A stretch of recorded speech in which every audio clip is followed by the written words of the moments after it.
바로 얼마 전에 올라온 유튜브 영상이 있는데 그 영상의 조회수가 많은 사람들이 클릭을 해서 관심을 받고 있다고 합니다.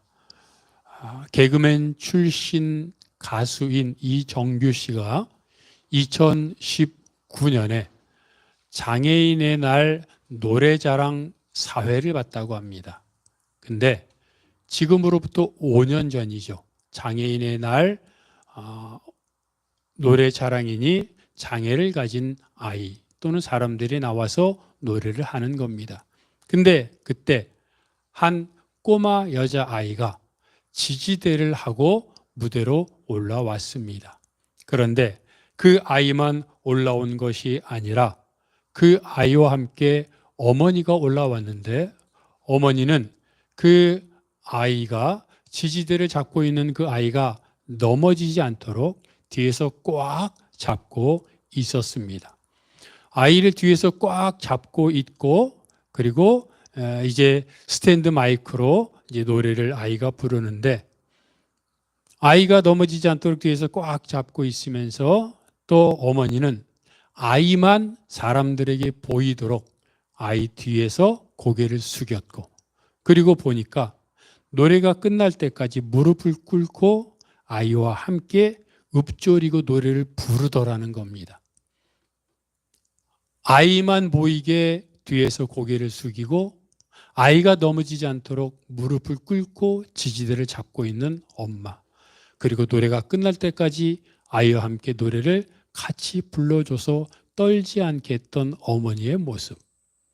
그래서 그 사회를 봤던 이정규 씨가 그걸 보면 너무나 감격스럽고 그래서 막 울었답니다. 계속 울었는데 그리고 나서 5년이 지난 2024년 올해입니다. 5월 가정의 달 얼마 전에 또 이 모녀를 다시 만났습니다. 사진에 나와 있는 것처럼 꼬마 아이였던 그 아이는 5살이 5년이 지났는데 엄마의 키처럼 훌쩍 커버렸습니다. 이제는 지지대가 없이 걸어갈 수 있었는데 역시나 아이가 부자연스러우니까 엄마가 뒤에서 아이를 꼭 붙잡고 있습니다. 그리고 여전히 아이만 사람들에게 보이도록 그 여자아이의 뒤에 고개를 묻고 그리고 아이는 이제는 지지대를 하지 않아도 되니 한 손으로는 마이크를 잡고 노래를 부르는데 이 엄마가 또 뒤에서 끝까지 노래를 함께 불러주더라는 겁니다. 그래서 이정규 씨가 이 모녀를 보고 5년 전에 그 사람들이 맞냐고 물었더니 맞더라는 겁니다. 아이가 워낙 노래 부르고 가수가 되는 걸 원해서 이렇게 나왔다고 이야기를 합니다. 이거는 사진으로 보여줬지만 사실은 유튜브에 보면 동영상으로 나와 있습니다. 몇몇 뉴스에도 나왔는데 어머니의 사랑, 아이만 돋보이게 하고 아이가 넘어지지 않도록 또 아이가 떨지 않도록 함께 노래 부르며 고개 숙이며 무릎 꿇어주고 뒤에서 지지해주는 이 어머니의 힘, 이 어머니의 힘이 얼마나 위대한지 그 유튜브에서도 또 많은 사람들이 댓글로 응원하고 있다고 이야기를 합니다. 부모를 공경하고 순종하라고 하는 이유를 굳이 말해야 하겠습니까? 말하지 않아도 조금 전에 봤던 그 사진 하나만으로도 그 사진을 보지 않아도 또 우리가 지금까지 살아왔던 삶을 돌아보면 이미 아버지와 어머니 특히 어머니의 사랑이 있었기에 내가 있었음을 알게 됩니다. 제가 얼마 전에 사람들이 갖고 있는 환경의 대부분 80에서 90%는 이미 주어진 것이라는 그런 말씀을 드린 적이 있습니다. 사람들은 내가 노력했고 내가 고생했고 내가 밤잠을 자지 않았다. 그래서 자수성가한 것이고 내 노력의 결과다라고 말하지만 어떤 과학자가 그 근거를 대는데 여러분 그때 한번 말씀을 드렸던 것처럼 생각해 보십시오. 내가 만약에 우리는 가끔 그런 생각하지 않았습니까? 내가 저 선진 미국이나 유럽에서 태어났다면 어떤 삶을 살았을까 그런 생각하지요. 해봤을 겁니다. 반대로 내가 지금도 물도 없고 먹을 것 끼니 걱정하는 아프리카에서 태어났다면 하는 상상 해보셨습니까? 그런 상상은 안 할 겁니다. 근데 내가 상상한다고 되는 게 아닙니다. 미국에서 유럽에서 태어났으면 좋았을 걸 하고 생각할 수 있지만 아프리카에서 태어날 수도 있는 것이고 우리보다 경제력이 약한 동남아시아나 이런 곳에서 태어날 수도 있었을 겁니다. 지금도 우리와 관계없다고 생각하지만 물이 없어 오염된 물을 마시고 배탈을 앓다가 죽는 또는 그 약 하나가 없어서 죽는 아이들이 부지기 쓰고 하루 한 끼를 걱정하는 자신이 갖고 있는 달란트나 재능이나 무슨 이상을 펼치기 위해 무슨 노력하는 이게 아니라 하루 한 끼 끼니 걱정하면서 살아가는 얼마나 많은 사람들이 있습니까? 근데 내가 태어나 보니까 이곳이었던 겁니다. 내가 아프리카에 또는 저 조선시대나 고려시대에 태어났을 수도 있는 겁니다. 내가 결정했습니까? 아닙니다. 또 내가 공부를 잘하는 유전자 또는 예술이나 운동을 잘하는 유전자 DNA를 내가 갖고 태어나는 것 아닙니다. 나는 나에게 주어진 겁니다. 그런데 이게 여러분 생각해 보십시오. 어느 시대에 태어날 것인지, 어느 나라에 태어날 것인지, 아니면 어떤 DNA 재능을 갖고 태어날 것인지, 내가 갖고 있는 외적인 육체, 외모, 그리고 학벌에 대한 또는 이런 재능에 대한 모든 것, 내가 결정했습니까? 아닙니다. 태어나 보니까 이미 나에게 주어졌던 겁니다. 그 주어진 한도 내에서 운동을 열심히 했더니 세계적인 선수가 된 것이고, 머리가 좋은 DNA를 가져서 열심히 공부했더니 좋은 학교를 간 것이지 맨 밑바닥에서 한 것이 아니라는 겁니다. 그런데 이게 대부분 80에서 내 인생의 90%를 차지하지 않습니까? 그런데 이게 어디서 결정됩니까? 어떤 어머니의 뱃속에서 태어났느냐에 따라 시대, 나라, DNA, 재능 다 결정되는 겁니다. 결국 내가 부모를 공경할 수밖에 없는, 공경해야 되는 이유가 바로 여기 있습니다. 내가 살아가는 모든 존재의 근거가 부모이고 특히 어머니 뱃속에서 내가 태어났기에 그것은 내 인생을 전부, 거의 전부라고 해도 과언이 아닐 정도로 결정한다는 겁니다. 그래서 성경 시편 139편 13절은 뭐라고 말합니까? 주께서 내 내장을 만드셨다고 말합니다. 하나님이 내 내장, 내 장부, 내 장기, 내 몸을 만드셨고 또 뭐라고 말합니까? 어머니의 몸속에서 나를 지으셨다고 말합니다. 사람들은 이미 다 주어졌는데 주어진 것을 뭐라고 말합니까? 우연이라고 말합니다. 어쩌다 보니 태어났다고 말합니다. 하지만 방금 말씀드린 시편 139편 13절은 분명히 말하기를 하나님이 사람들은 우연이라고 하는 그 정말 미세한 눈에 보이지도 않는 그 존재인 나를 하나님이 그 어머니입니다. 누구에게나 있는 어머니가 아니라 나의 어머니 뱃속에 나를 심으셨고 심으실 때 어떻게 살아갈 것인지 나의 장기, 외모와 키와 재능과 머리와 모든 것들을 심히 만드셨다고 성경은 말하고 있습니다. 그러니 부모를 공경하는 것은 너무나 당연하지 않습니까? 그래서 오늘 본문은 말합니다. 내 부모에게 순종하라. 그런데 순종한다는 것이 그러면 어디 정도까지 순종해야 되느냐, 늘 우리는 그런 고민을 하지 않습니까? 그러나 그 한계가 기준이 주어진 것이 주 안에서라고 하는 겁니다. 주님의 말씀 안에서 순종하는 겁니다. 즉 하나하나 이 사람과 결혼해라, 이 학교를 가라, 이 직업을 가져라 라고 하는 구체적인 사건이 아닌 삶의 틀, 삶의 방향을 순종하는 것입니다. 무엇에 대해 순종하느냐를 생각해 보려면 바꿔서 부모는 자녀에게 어떻게 해야 되느냐를 생각해 보면 알 수 있습니다. 그죠?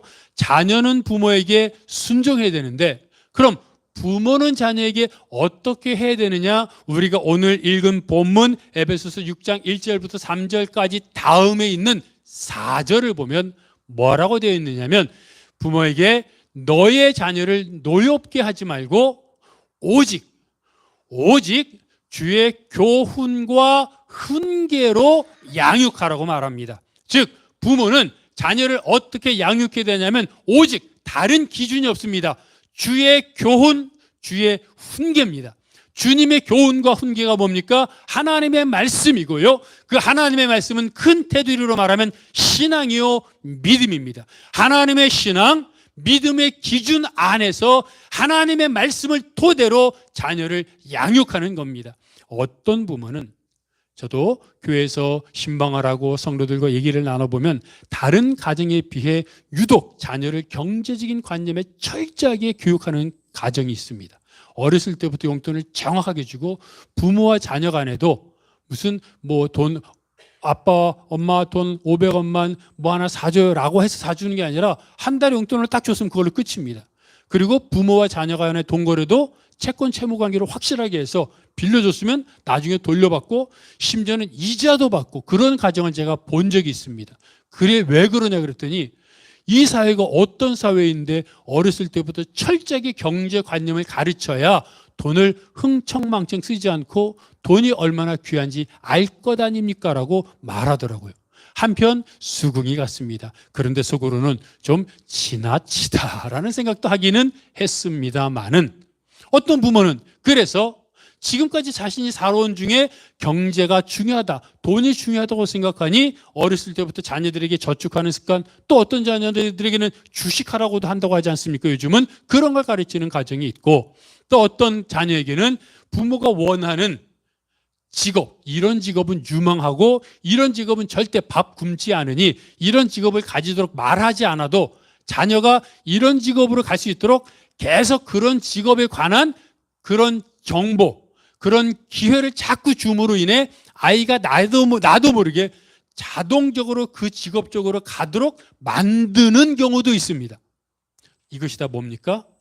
부모가 나름대로 자기가 사랑하는 자녀가 어떻게 하면 잘 살 수 있을까 하는 돈이 중요하니까 경제관념 또는 이 직업이 중요하니까 이 직업을 갈 수 있도록 말하지 않아도 계속 이쪽만 가르쳐주고 그러는 경우를 보게 되는 겁니다. 그런데 그럴 수 있습니다. 하지만 성경은 그 이전에 제일 먼저 주의 교훈과 훈계 그리고 오늘 본문은 주 안에서 순종하고 양육하라고 말합니다. 결국 모든 공경과 순종의 테두리는 주 안에서이고 이거는 헬라어로 엔 크리스토입니다. 엔 크리스토. 이것은 부모와 자녀 간의 문제일 뿐만 아니라 우리가 살아가는 삶의 모든 분야에 있어서 그리스도 안에서 결정해야 되는데 어떤 직업을 결정할 것인가, 내가 어디로 이사할 것인가, 내가 무엇을 지금 선택할 것인가, 이 모든 기준이 엔 크리스토, 예수 안에서, 주 안에서 결정하라는 겁니다. 그래서 주 안에서 순종하고 또 오늘 보면은 뭐라고 말합니까? 공경하라고 말합니다. 그런데 이 공경하라는 말은 헬라어 원형으로 티마오입니다. 티마오. 이 티마오는 뭐냐면 이것은 가치를 두다. 부모를 공경하는 것에 가치를 두는 겁니다. 여러분, 부모를 공경하고 섬기려면 존중하려면 사실 현실적으로 뭐가 필요합니까? 물론 부모의 말을 따르고 이런 것도 있지만 대접하고 그러려면 사실 돈도 있어야 합니다. 돈만 있어야 됩니까? 시간도 있어야 되죠. 마음도 있어야 되죠. 그런데 회사 생활하고 직장 생활하고 학교 다니고 그러는데 시간도 내야 되죠. 돈도 필요하죠. 또 내가 마음도 써야 되죠. 이게 쉬운 일이 아닙니다. 그런데 그런 상황에서 부모를 공경하려면 지금 말한 티마오, 가치를 둘 때 가능한 겁니다. 어떤 사람들은 이렇게 하지 않습니까? 부모가 가장 원하는 게 요즘 용돈이 원하는 최우선순위라고 하니까 계좌이체 10만 원 또는 돈 있으면 50만 원 좋아 100만 원 계좌이체 딱 하고 끝. 이것도 괜찮습니다. 그렇죠? 그런데 뭔가 아쉽지 않습니까? 돈만 딱 보내는 것은 왜입니까? 가치가 돈으로 계산되기 때문입니다.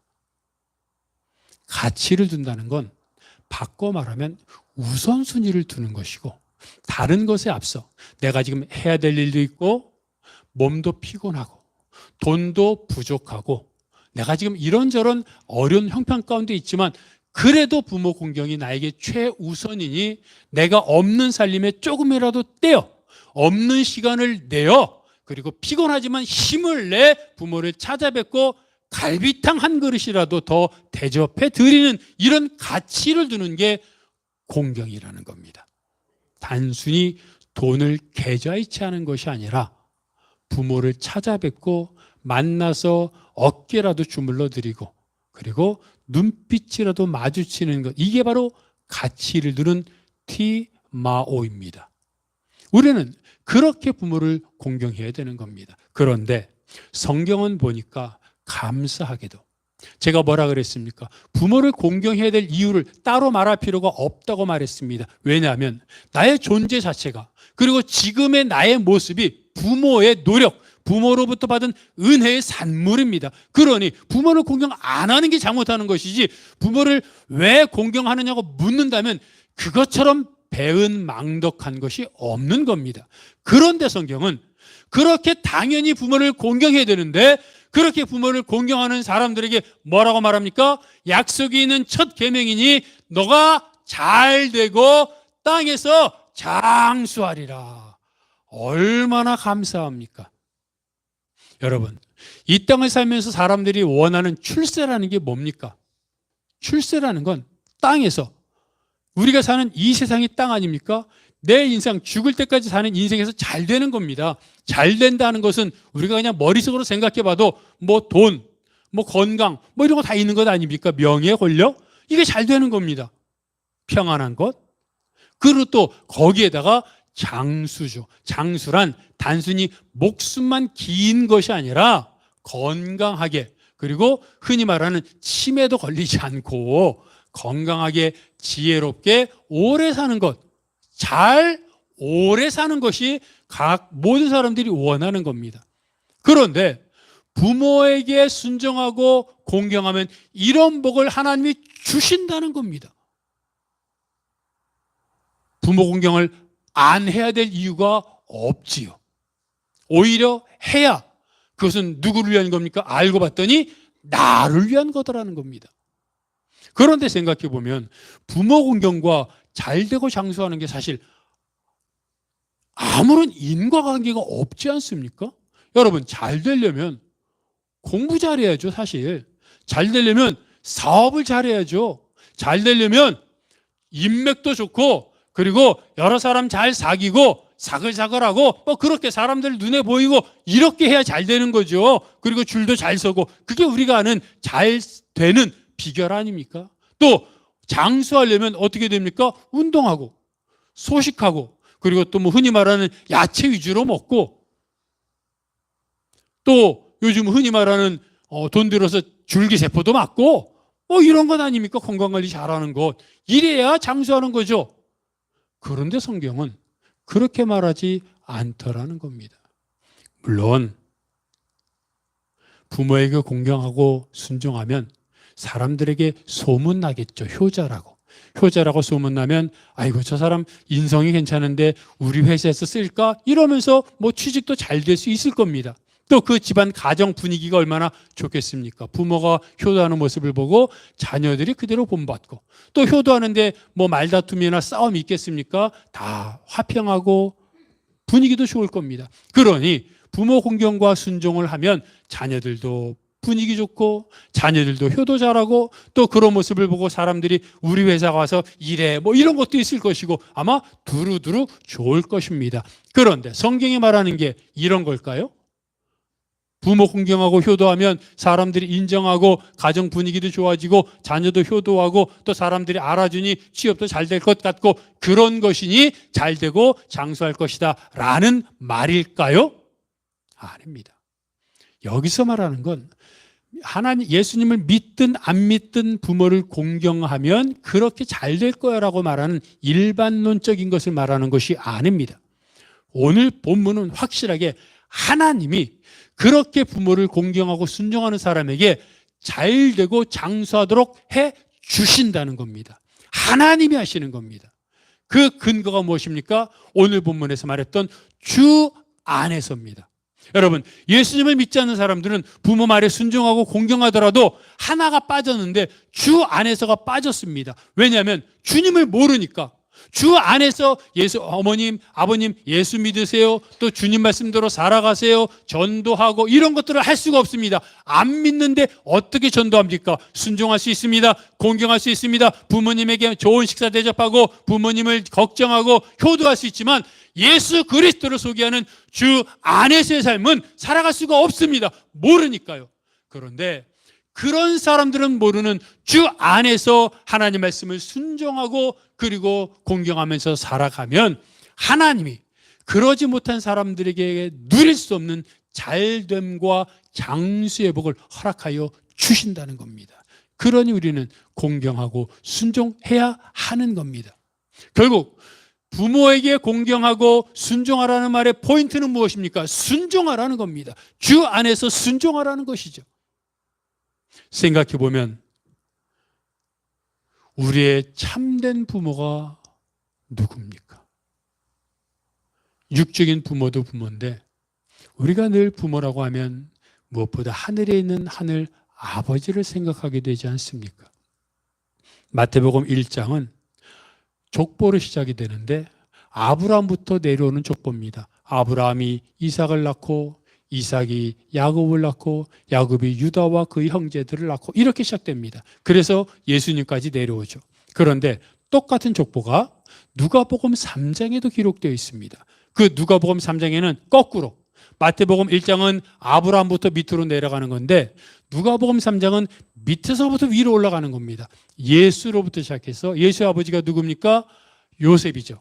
요셉의 위는 헬리오, 헬리오, 그 위는 맏다시오, 그 위는 하면서 예수, 요셉, 헬리, 맏닷 위로 쭉 올라가더라는 겁니다. 그래서 나중에 어떻게 올라갑니까? 그 위는 아담이요, 그 위는 하나님이시니라. 여러분, 이게 말이 됩니까? 아담에서 끝나야죠. 아담이 셋을 낳고 그렇게 자녀들이 이어졌으니 그 자녀들의 맨 조상은 아담입니다. 하나님은 아담을 창조하신 분이지 사실은 우리가 생각하기에 나은 분은 아니지 않습니까? 그런데 성경은 그 위는 아담이요, 그 위는 하나님이시니라고 말하고 있습니다. 하나님을 우리의 아버지로 표현하고 있습니다. 이게 얼마나 큰 감사합니까? 그것뿐입니까? 예수님은 마태복음 23장 9절에서 이렇게 말합니다. 여러분 읽어볼까요? 마태복음 23장 9절입니다. 시작.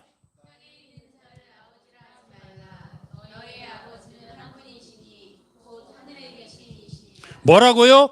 땅에 있는 아버지를 아버지라고 부르지 말라고 말합니다. 옳다, 잘됐다, 보기 싫은 아버지인데 아버지라고 말하지 말아야지. 아저씨! 뭐 이렇게 말하는 얘기입니까? 아니죠. 아버지 맞습니다. 그런데 정말 우리를 사랑하시고 우리의 모든 것을 바치는 아버지는 하늘아버지라는 겁니다. 그 하늘아버지. 육적인 아버지, 어머니, 부모님뿐만 아니라 하늘아버지인 하나님 말씀에 순종해야 된다는 겁니다. 그러면 여러분 조금 더 기본으로 돌아가 봅시다. 순종하려면 어떻게 해야 됩니까? 아버지와 어머니가 뭘 원하는지를 알아야죠. 아버지와 어머니가 원하는 게 뭔지 내가 결정하면 그게 순종입니까? 아버지 옛날에 보니까 고기 좋아하시던데 소고기 사드려야지 딱 갔는데 알고 봤더니 아버지가 이빨이 없어. 이게 말이 됩니까? 어머니 저기 밖에 경치 돌아다니고 여행하는 거 좋아하셔서 잘됐다. 세계 여행 해드려야지. 그리고 유럽 여행 티켓 딱 끊어드렸는데 알고 봤더니 어머니가 몸이 아파가지고 어지러워가지고 밖을 못 나가. 이게 말이 됩니까? 순종이라 하면 내가 그 내용을 결정하는 것이 아니라 아버지와 어머니가 정말로 원하는 것이 무엇인지를 알고 그것을 따르는 게 순종입니다. 그런데 아버지와 어머니를 말씀을 순종하려면 아버지와 어머니를 찾아가고 만나고 아버지 어머니의 마음을 알아야 순종을 하죠. 평상시에 연락 한 번 하나도 없다가 어버이날이 돼가지고 무슨 일을 한다 그러면 아버지 어머니 마음을 알겠습니까? 하나님 아버지를 따르고 그 말씀대로 산다고 하지만 하나님 아버지의 마음이 어떤지 알아야 순종을 하죠. 지난주 수요일에 말씀을 나눴던 성경 본문이 사도행전 26장 16절의 말씀이었습니다. 바울이 다메섹으로 가던 도중에 해보다 더 밝은 빛으로 나타난 예수님을 만나 꼬꾸라졌고 그리고 나서 예수님이 바울을 부르셨는데 그 본문에는 예수님이 바울을 부르신 목적이 기록되어 있습니다. 사도행전 26장 16절을 여러분 한번 다 같이 읽어봅니다. 시작.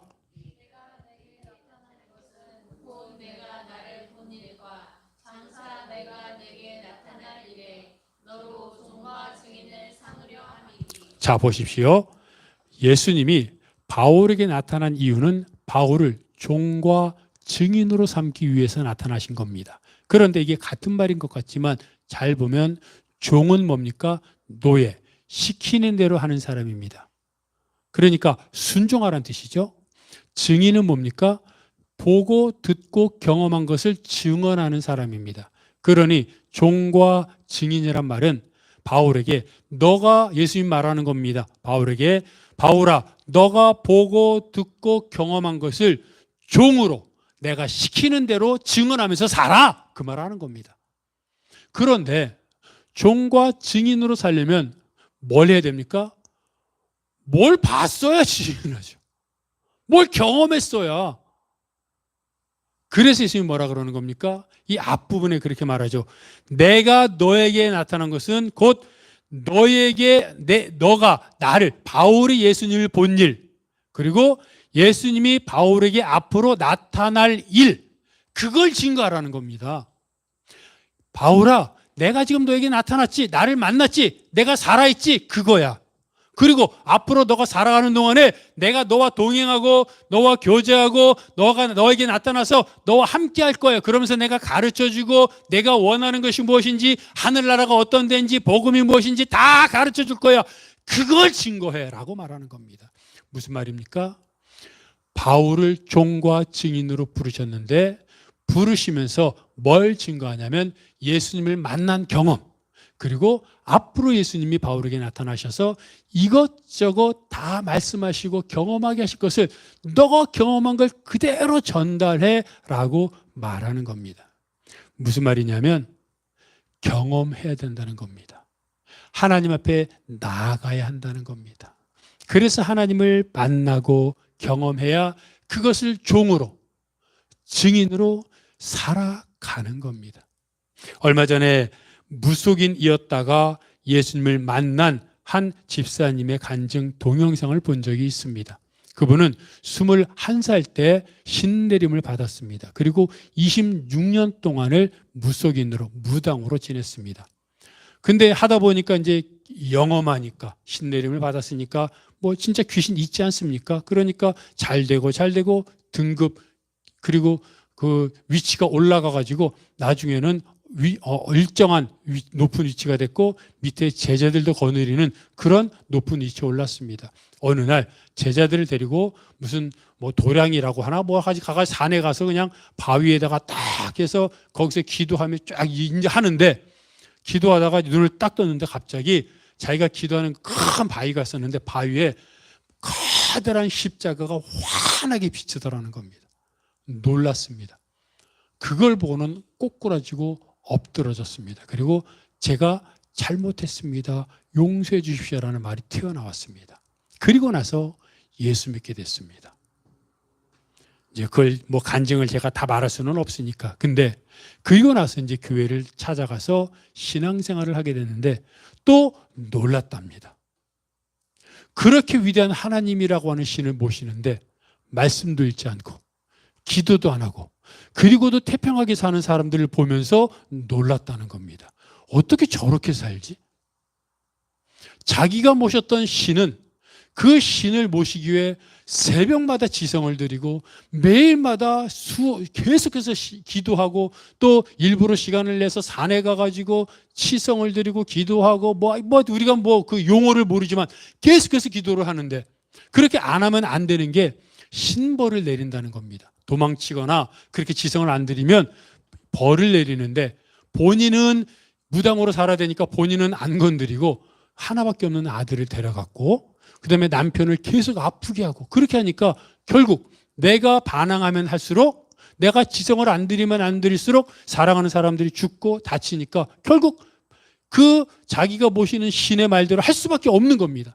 그래서 철저하게 그 신이 말하는 대로 살고 순종하고 그리고 신을 위해서 매일마다 지성을 드리는데 그 신보다 더 위대한 하나님을 알고 교회를 왔는데 이건 사람들을 보니까 기도도 안 해.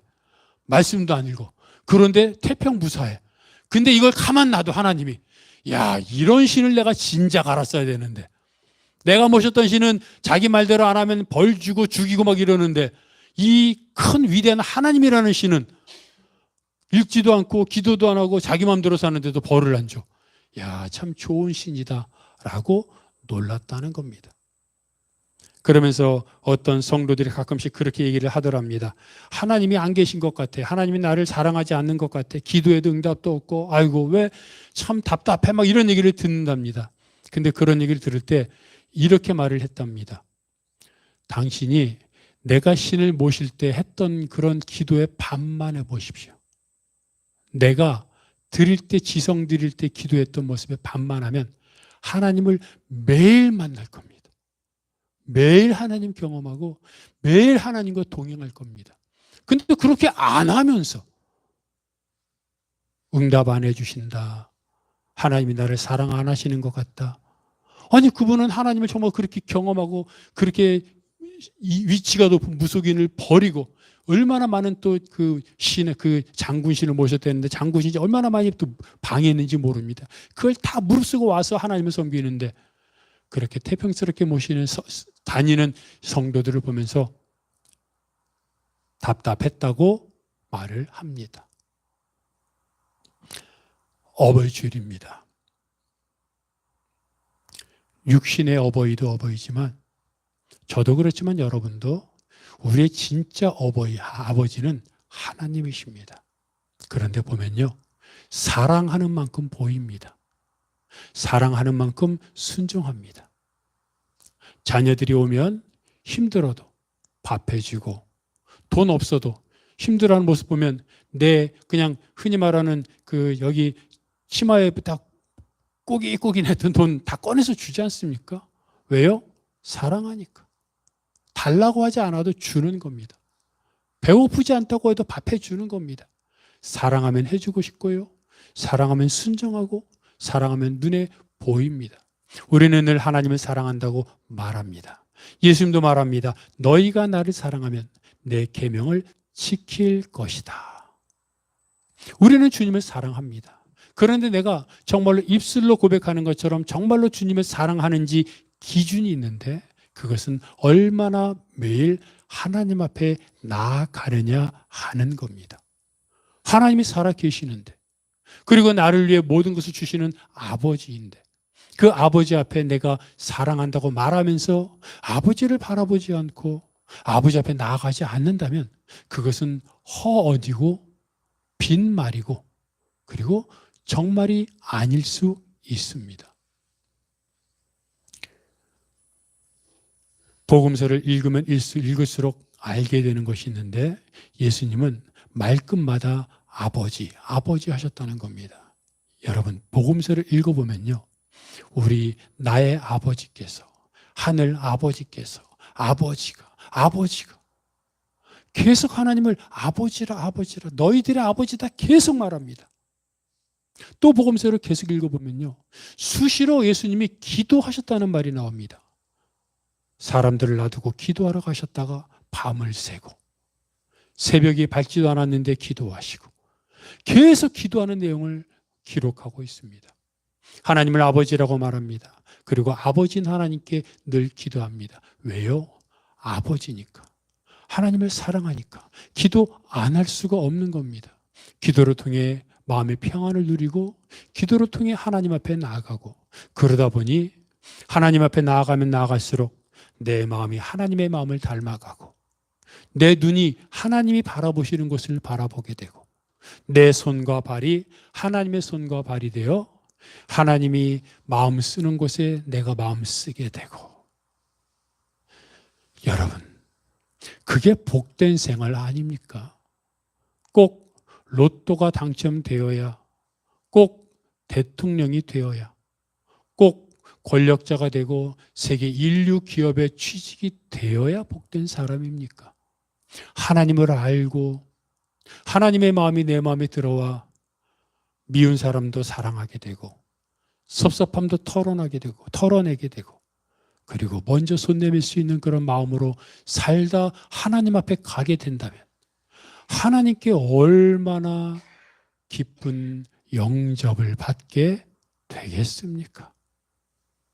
내가 그렇게 살 때 내 자녀도 그렇게 살 것이고 또 그런 부모 공경하고 하나님을 공경하는 마음으로 살 때 우리 인생이 하나님 앞에 온전히 드려지게 될 것을 기억하면서 이 어버이 주일에 육신의 부모도 공경하고 무엇보다 하나님 아버지를 공경하여 하나님 말씀만 하옵소서 내가 듣겠나이다.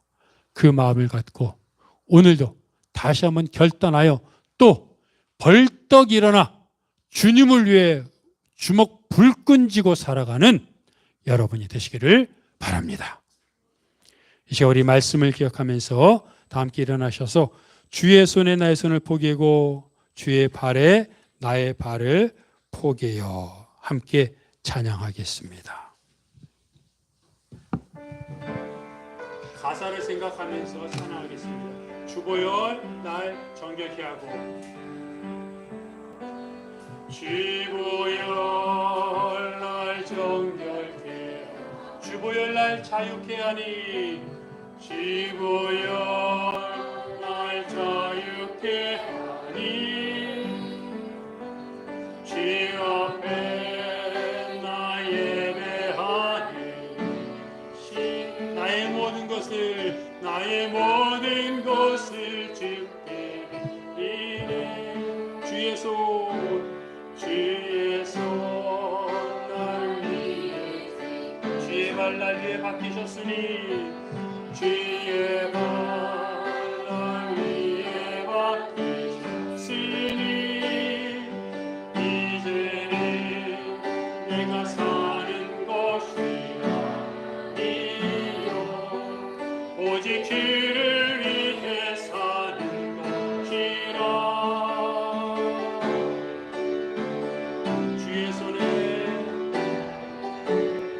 주의 손에 나의 손을 포개고 주의 발에 나의 발을 포개요 나 주와 함께 죽고 주와 함께 살리라 영원토록 주 위에 살리라 주의 손에 나의 손을 포개고 주의 발에 나의 발을 포개요 나 주와 함께 죽고 주와 함께 살리라 영원토록 주 위에 살리라 주 위에 살리라 하나님은 사랑이십니다. 하나님은 아버지입니다.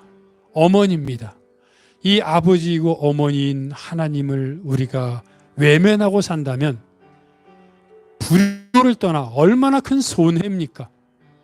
나를 위해 전부 주시겠다고 하시는 하나님이 있는데 그 하나님을 놔두고 세상을 향해서 왜 안 될까, 왜 힘들까 바라본다면 그것처럼 미련한 생활이 어디 있습니까?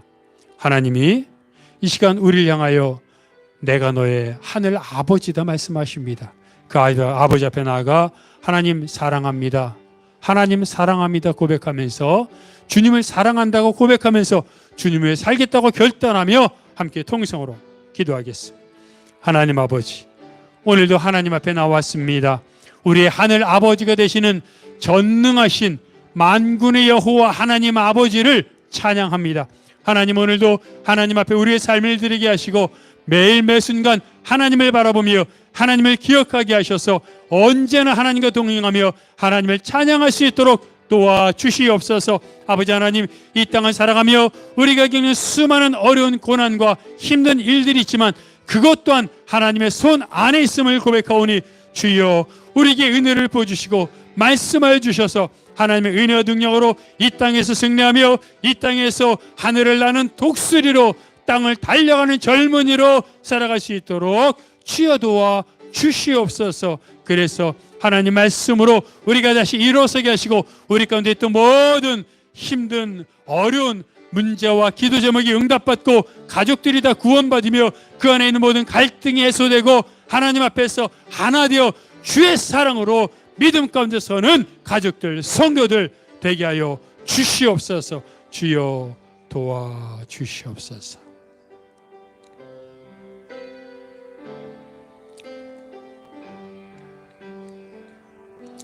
어버이 주일을 맞이하여 우리의 하늘 아버지가 되시는 하나님을 찬양하며 이제는 그 하나님을 공경하고 경외하며 순종하며 사는 성도들이 되게 하여 주시옵소서. 그래서 이 땅에서 정말 하나님 말씀대로 살 때 하늘에서 내려오는 하늘 보화로 인해 기쁨과 감사가 흘러 넘치는 성도, 가정, 사역이 되게 하여 주시옵소서. 이 모든 것 예수 그리스도의 이름으로 기도하오며, 이제는 우리 주 예수 그리스도의 은혜와 아버지 하나님의 사랑하심과 성령님의 교통하심이 하나님 말씀대로 순종하며 공경하며 경외하며 살겠다고 다짐하는 모든 성도들 머리 위에, 그들의 가정과 사역과 기도 제목 위에, 이 교회 이 민족 온 세계 복음화 위에 영원토록 함께 하옵시기를 간절히 축원하옵나이다. 아멘.